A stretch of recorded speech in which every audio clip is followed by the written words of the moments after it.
Hashtag BOGOS, beau gosse. Vas-y, mon pote. Alors, si j'arrête la scène, je meurs. Qui parle ainsi? Facile. Il a 91 ans. Charles.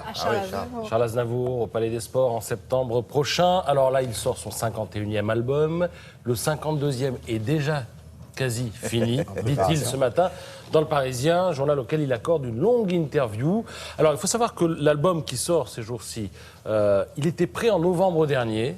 Seulement un matin, Aznavour s'est levé, il a écouté, il a dit on recommence tout.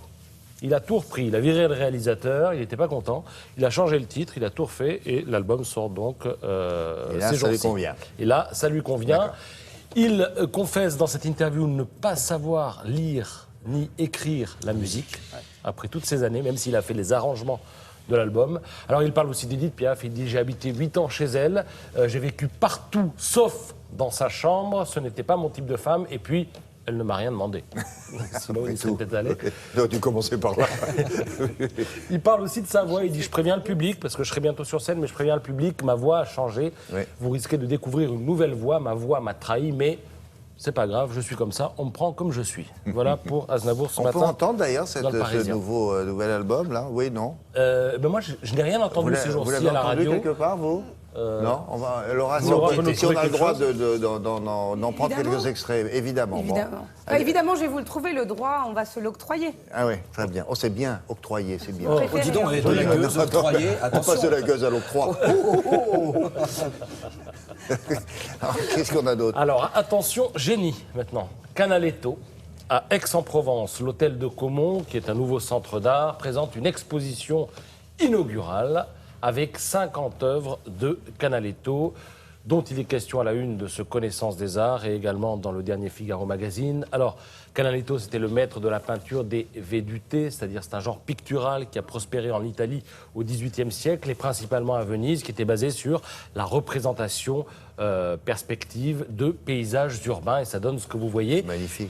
C'est absolument splendide. Il faut savoir que Canaletto a réalisé 520 tableaux, qu'il est mort ruiné. Il avait aussi un sale caractère.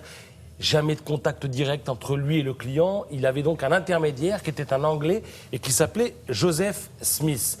Et le fait que cet intermédiaire s'appelle Joseph Smith et soit anglais explique peut-être qu'aujourd'hui, la plus grande collection de Canaletto soit chez les Windsor, en Angleterre. Non. Tout simplement parce que cet intermédiaire anglais jouait l'intermédiaire avec le roi de l'époque, Georges III. Et il achetait, il revendait à Georges III, qui s'est fait une belle petite collection. Et aujourd'hui, c'est la reine d'Angleterre qui concentre la plus belle collection de À Canaletto. Buckingham, on ne sait pas où elle Elle est. en a 25. Je ne sais pas où elle les a mis, mais Ah oui. elle en a 25. Certains sont au château de Windsor, les autres, je ne sais pas. Et elle en a 25.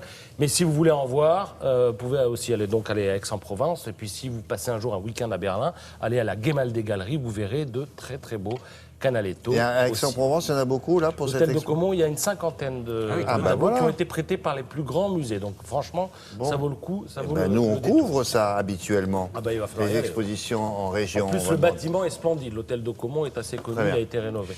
Alors, oui, terminé, Patrice. Un petit mot sur ce reportage photo pêché dans le Nouvel Observateur. Regardez, c'est splendide. Ça s'intitule « Les petits rats des favelas ». C'est signé Sébastien Gil Miranda.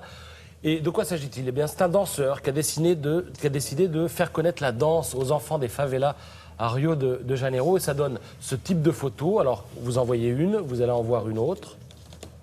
Voilà, il s'entraîne en fait le terrain de basket. à des endroits où habituellement on joue au basket, voire au football.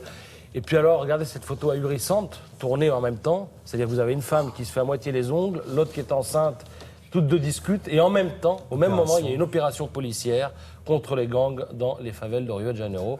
À mon Photo avis, extraordinaire. elles les ont déjà vus, les trois, là. Oui, elles connaissent les trois, elles connaissent Ça y est, ça va. ceux sur qui on tire, elles connaissent tout le monde, quoi. Donc elles font comme s'il ne Et ils se sont passait partis rien. par où? Hop, On ils sait sont là, j'ai vu personne.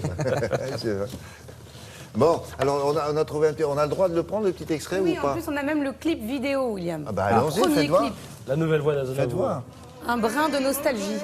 Tandis que mon écran s'emplit d'images animées, désormais avec un brin de nostalgie, avec un brin de nostalgie, ma mémoire me joue des tours Était-ce Lorraine ou Sophie qui m'a laissé tomber un jour? Avec un petit décalage que vous avez pu constater, mais quand vous l'entendrez sur votre CD, ça ne se produira pas. Non. Voilà, merci beaucoup. À plus tard.